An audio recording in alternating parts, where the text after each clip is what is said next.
আমার নাম মুনমুন। আমার বয়স ৩৮ আর আমার ছেলে রুবেলের বয়স ২১। গত মাসে রুবেল কলেজ থেকে ফার্স্ট ক্লাস ফার্স্ট হয়ে ডিগ্রি পেল। সেদিন রাতে আমরা দুজন একসাথে ডিনার করছিলাম, উদযাপন করছিলাম। হঠাৎ রুবেল টেবিলের নিচ থেকে একটা ছোট্ট বাক্স বের করল। মা, তোমার জন্য একটা উপহার। আমি বাক্সটা খুললাম, ভেতরে একটা হীরের আংটি। আমি অবাক হয়ে তাকালাম। রুবেল, এটা তো অনেক দামি। তুই কোথায় পেলি এত টাকা? আমি জমিয়েছিলাম, মা। বিশেষ একটা দিনের জন্য। কি দিন? রুবেল আমার হাতে আংটিটা পরিয়ে দিল। মা, আমি তোমাকে বিয়ে করতে চাই। আমি যেন বজ্রাহত হলাম। কি বলছিস তুই? আমি সিরিয়াস, মা। আমি তোমাকে বিয়ে করতে চাই। আমরা বাংলাদেশ ছেড়ে যাব। আমেরিকা বা ইউরোপে। সেখানে কেউ আমাদের চিনবে না। আমি চেয়ার থেকে উঠে দাঁড়ালাম। রুবেল, তুই পাগল হয়ে গেছিস? তুই আমার ছেলে। এসব কি বলছিস? রুবেল আমার হাত শক্ত করে ধরল। মা, আমি জানি এটা অস্বাভাবিক। কিন্তু আমি তোমাকে ভালোবাসি। শুধু মা হিসেবে নয়, একজন নারী হিসেবে। আমি তোমাকে দেখি, তোমার সৌন্দর্য দেখি, তোমার কণ্ঠস্বর শুনি, আর আমার ভিতরে কিছু একটা নড়ে ওঠে। আমার শ্বাস দ্রুত হয়ে উঠল। কি করে আমার ছেলে আমাকে এভাবে দেখতে শুরু করল? আমার বুকের ভিতর কিসের যেন একটা টান অনুভব করলাম। বাবার মৃত্যুর পর আমরা দুজন ছাড়া আর কে আছে, মা? তুমি আর কাউকে তোমার জীবনে আনোনি। আমিও কাউকে চাই না। আমি শুধু তোমাকে চাই। আমি জানালার দিকে তাকালাম, শহরের আলোগুলো মিটমিট করছিল। কি করে এই সম্পর্ক সম্ভব? রুবেল আমার পাশে এসে দাঁড়াল। আমার চোখে মুখোমুখি তাকিয়ে বলল, আজকের রাতে আমার কথা ভেবে দেখো, মা। আমি একটা হোটেল বুক করে রেখেছি। বিশেষ উদযাপনের জন্য। আমার হাতে একটা কার্ড রাখল। ওর ফোন নাম্বার আর হোটেলের ঠিকানা লেখা। আমি কার্ডটা ধরে রইলাম, কোনো জবাব দিতে পারলাম না। রুবেল ঘর থেকে বেরিয়ে গেল। আমি জানালার ধারে দাঁড়িয়ে ওকে নিচে রাস্তায় নামতে দেখলাম। ট্যাক্সি ডাকল, উঠে গেল। আমার হাতে থাকা আংটিটার দিকে তাকালাম। আলোতে ঝিলিক দিচ্ছিল। একটা গভীর শ্বাস ফেললাম। কি করব? কোথায় যাব? আংটিটা টেবিলে রেখে বাথরুমে গেলাম। আয়নায় নিজের দিকে তাকালাম। আমার চোখে পানি ছিল। আমি ৩৮ বছরের একজন মহিলা। বেশ সুন্দর। এখনো অনেকেই আমাকে ভালোবাসতে পারে। কিন্তু আমার ছেলে? এ কি করে সম্ভব? সেই রাতে আমি ঘুমাতে পারলাম না। বিছানায় শুয়ে ছাদের দিকে তাকিয়ে অনেক কিছু ভাবলাম। রুবেলের বাবার কথা ভাবলাম। ওর মৃত্যুর পর আমি আর কাউকে আমার জীবনে আনিনি। শুধু রুবেলকে নিয়েই আমার সংসার। ওকে মানুষ করার জন্য আমার জীবনের সেরা বছরগুলো দিয়েছি। ভোর ৪টায় আমি সিদ্ধান্ত নিলাম। আমি হোটেলে যাব। রুবেলের সাথে কথা বলবো। ওকে বোঝাবো। সকাল ৭টার দিকে আমি হোটেলে পৌঁছালাম। লবিতে রিসেপশনিস্টকে জিজ্ঞেস করলাম রুবেলের রুম নাম্বার। উত্তর পেলাম ৪০৩। আমি লিফট নিয়ে ৪র্থ তলায় উঠলাম। ৪০৩ নাম্বার রুমের সামনে এসে দাঁড়ালাম। কিছুক্ষণ দ্বিধায় থাকলাম। তারপর কড়া নাড়লাম। কেউ খুলল না। আবার কড়া নাড়লাম। এবারও কোনো সাড়া নেই। দরজার নব ঘুরিয়ে দেখলাম খোলা। আমি ধীরে ধীরে দরজা ঠেলে ভেতরে ঢুকলাম। রুবেল? ঘরে কেউ নেই। বাথরুমের দরজাও খোলা, সেখানেও কেউ নেই। বিছানা করা, কিন্তু কেউ শোয়নি বলে মনে হল। আমি ঘরের চারপাশে তাকালাম। টেবিলের উপর একটা খাম দেখলাম, তার উপর আমার নাম লেখা। আমি খামটা খুললাম। প্রিয় মা, তুমি এসেছ আমি জানতাম। আমি তোমাকে চিনি। তুমি যদি আমার কথা সত্যিই বিশ্বাস করতে, তাহলে তুমি গত রাতেই এখানে আসতে। কিন্তু তুমি সকালে এসেছ, এর মানে তুমি সারা রাত ভেবেছ। আমার অভিনয় শেষ হয়েছে, মা। আমি জানি তুমি কি ভাবছ। তুমি ভাবছ আমি পাগল হয়ে গেছি, বিকৃত হয়ে গেছি। কিন্তু আসল সত্য হল, আমি তোমাকে পরীক্ষা করছিলাম। আমি জানতে চেয়েছিলাম তুমি কতটা দূর যাবে আমাকে বোঝাতে, আমাকে রক্ষা করতে। আমি তোমার চোখে ওই আতঙ্ক দেখলাম গতকাল, আর আমি জানতাম তুমি আসবে আমাকে ফিরিয়ে নিতে। আসল কথা হল, আমি জানি তুমি কি করছো, মা। আমি জানি তোমার গোপন জীবনের কথা। আমি জানি তুমি জাল নথি তৈরি করে লোকেদের ঠকাচ্ছ। আমি জানি এসব থেকেই আমার পড়াশোনার খরচ উঠেছে, আমাদের বিলাসী জীবনের খরচ উঠেছে। আমি এসবের মধ্যে আর থাকতে চাই না, মা। আমি এই শহর ছেড়ে যাচ্ছি। আমি নতুন জীবন শুরু করতে চাই। আমি চাই তুমিও এসব ছেড়ে আমার সাথে আসো। এই আংটি বিক্রি করে আমরা নতুন জীবন শুরু করতে পারি, ইমানদারি নিয়ে। আমি এই ঠিকানায় অপেক্ষা করব, 213 শান্তিনগর। আজ সন্ধ্যা 6টা পর্যন্ত। তুমি যদি আসো, আমরা একসাথে নতুন জীবন শুরু করব।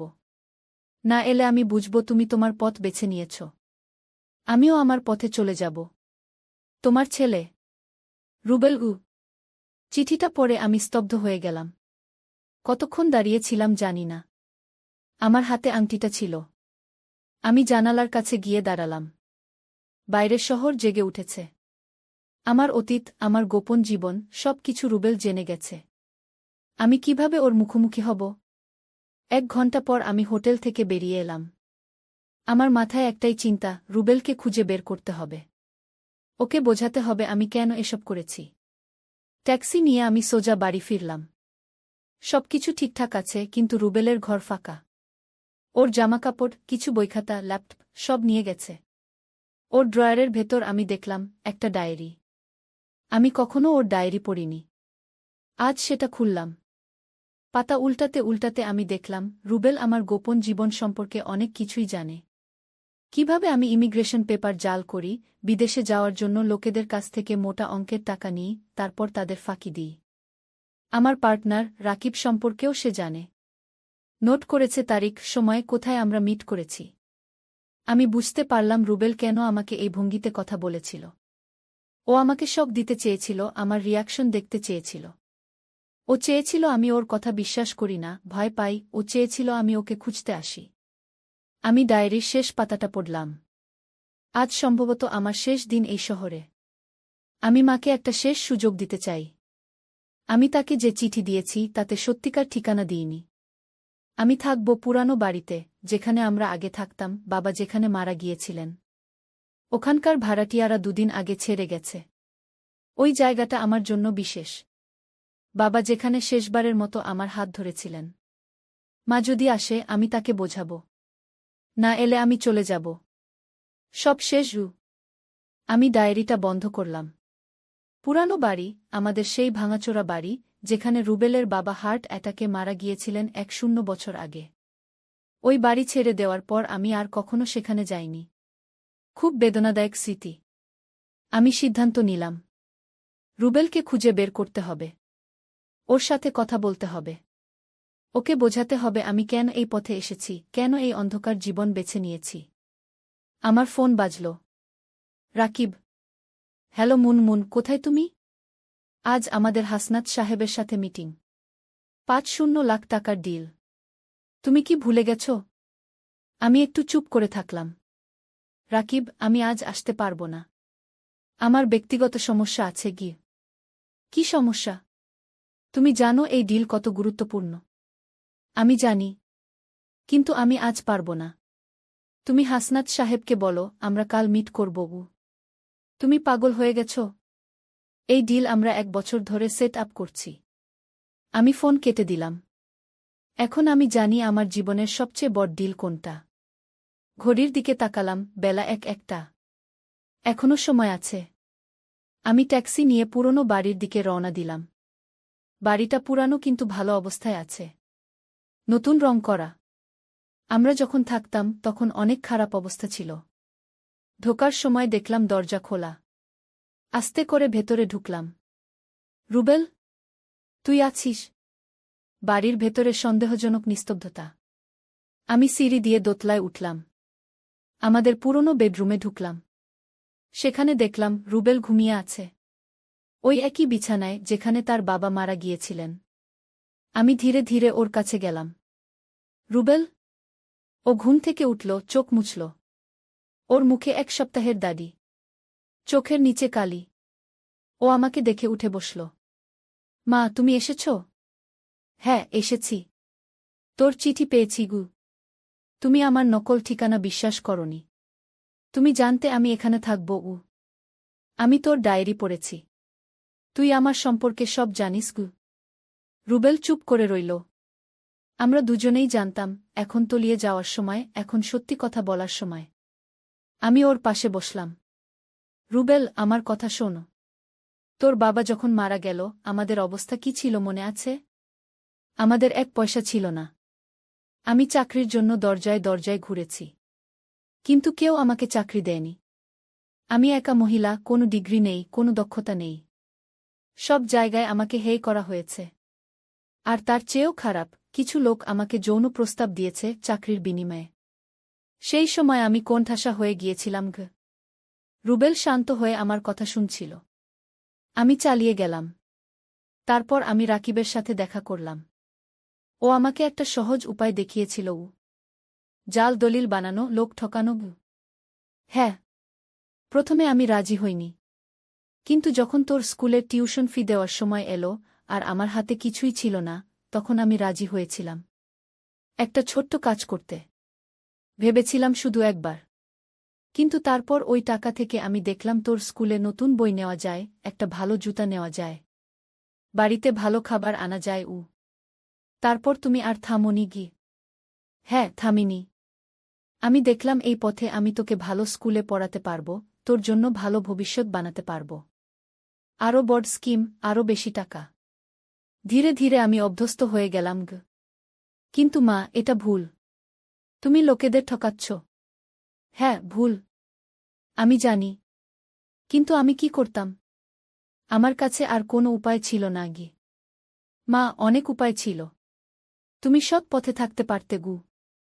আমার চোখ দিয়ে পানি গড়িয়ে পড়ল। আমি ভেবেছিলাম তুই কখনো জানতে পারবি না। আমি ভেবেছিলাম তোর ধারণা হবে আমরা স্বাভাবিক জীবন যাপন করছি।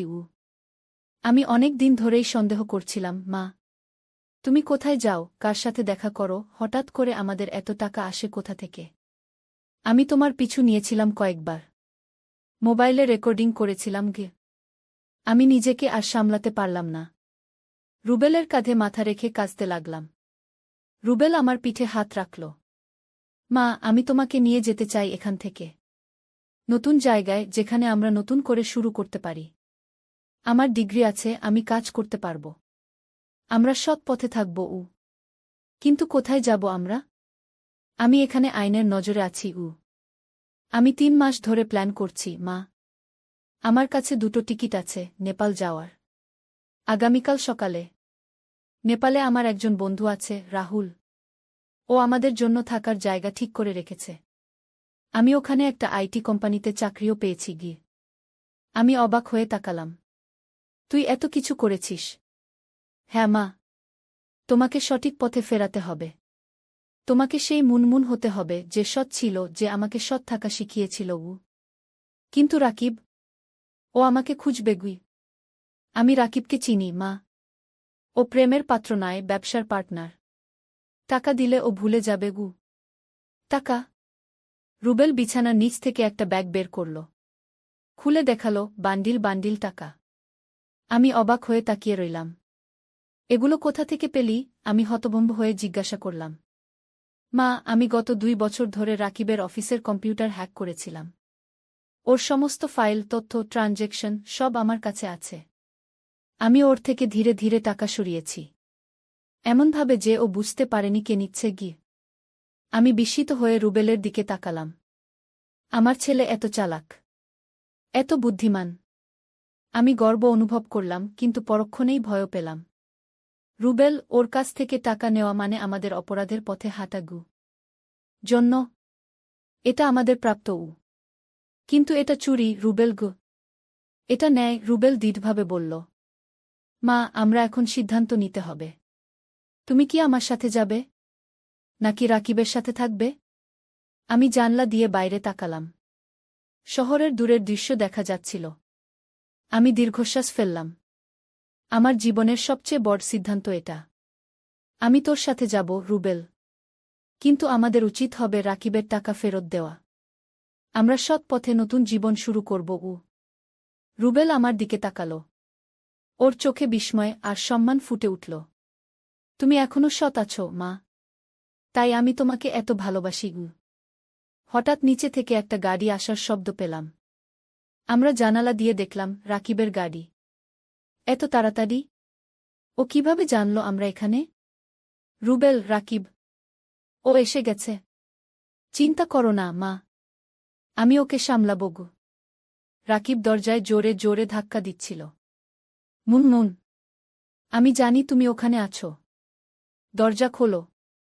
রুবেল আমাকে পিছনের দিকে ঠেলে সিঁড়ি দিয়ে নিচে নামল। আমি জানালা দিয়ে দেখলাম রুবেল দরজা খুলল আর রাকিব ভেতরে ঢুকল। কোথায় তোর মা? কোথায় আমার টাকা?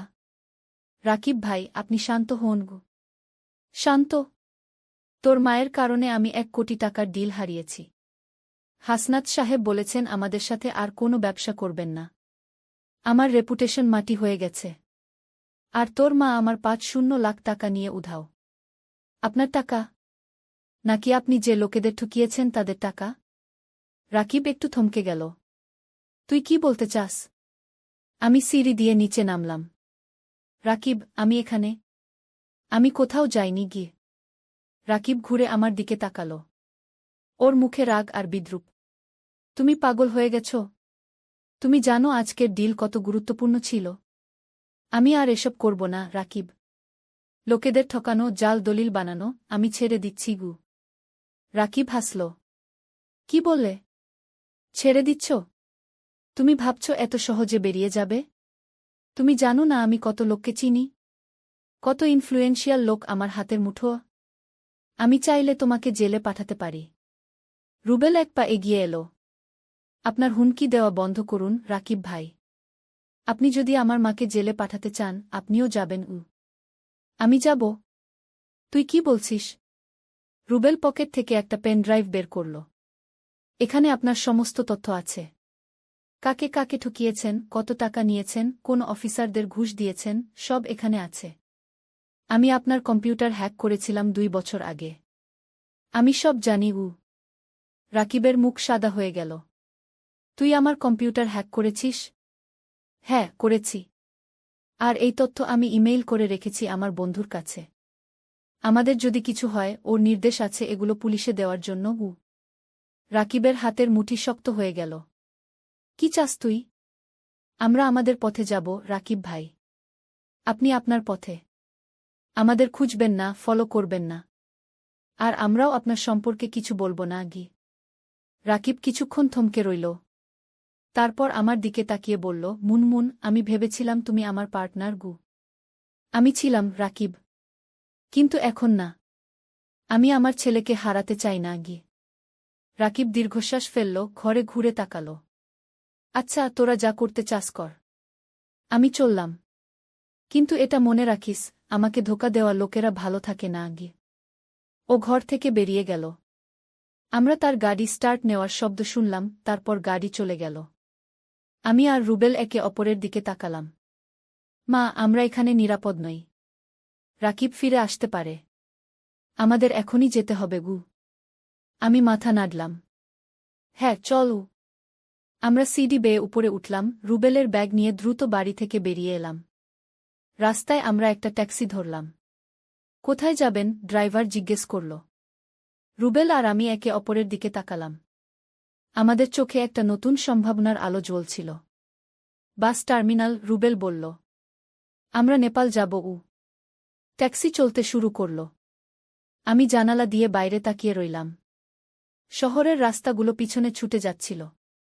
একসময় যে জীবন আমাকে শ্বাসরুদ্ধ করে এনেছিল, আমি সেই জীবন পিছনে ফেলে আসছি। সামনে অজানা কিন্তু স্বচ্ছ একটা ভবিষ্যৎ। আমি রুবেলের হাত ধরলাম। তুই ঠিক আছিস তো? সবকিছু ছেড়ে নতুন জায়গায় যাওয়া সহজ না। আমি ঠিক আছি, মা। তোমাকে পেয়েছি, সেটাই আমার কাছে সবচেয়ে বড় কথা। ট্যাক্সি সিটি সেন্টার পেরিয়ে হাইওয়েতে উঠল। সূর্য ডুবে যাচ্ছিল, আকাশ লাল হয়ে উঠেছিল। আমার হাতে আংটিটা এখনো ছিল। আমি সেটা খুলে জানালা দিয়ে ছুঁড়ে ফেলে দিলাম। কেন ফেলে দিলে, মা? ওটা তো অনেক দামি। ওটা একটা জীবনের প্রতীক ছিল, রুবেল। এক ভুল জীবনের। আমি নতুন জীবন শুরু করতে চাই, নতুন স্মৃতি নিয়ে। কি? রুবেল হাসল। আমি জানতাম তুমি সিদ্ধান্তটা নেবে গু। তুই কিভাবে জানলি? কারণ তুমি আমার মা। যত ভুলই করো না কেন, ভেতরে তুমি সৎ। তুমি আমাকে সৎ হতে শিখিয়েছ গু। আমার চোখে পানি এলো, কিন্তু এবার সেটা দুঃখের নয়, আনন্দের। আমি জানি সামনে আমাদের অনেক বাধা আছে। নতুন দেশে নতুন জীবন শুরু করা সহজ নয়। কিন্তু আমরা একসাথে আছি, আর সেটাই সবচেয়ে বড় কথা। ট্যাক্সি বাস টার্মিনালের দিকে এগিয়ে চলেছে। আকাশে তারা ফুটতে শুরু করেছে। আমার মনে পড়ল রুবেলের বাবা একবার বলেছিল, জীবনে যত অন্ধকারই আসুক, তারা সবসময় থাকবে গু। আমি আকাশের দিকে তাকিয়ে ভাবলাম, হ্যাঁ, অন্ধকার পেরিয়ে আলোর পথে আমরা এগিয়ে চলেছি। তারাগুলো মিটমিট করে জ্বলছিল, যেন আমাদের নতুন জীবনকে স্বাগত জানাচ্ছে।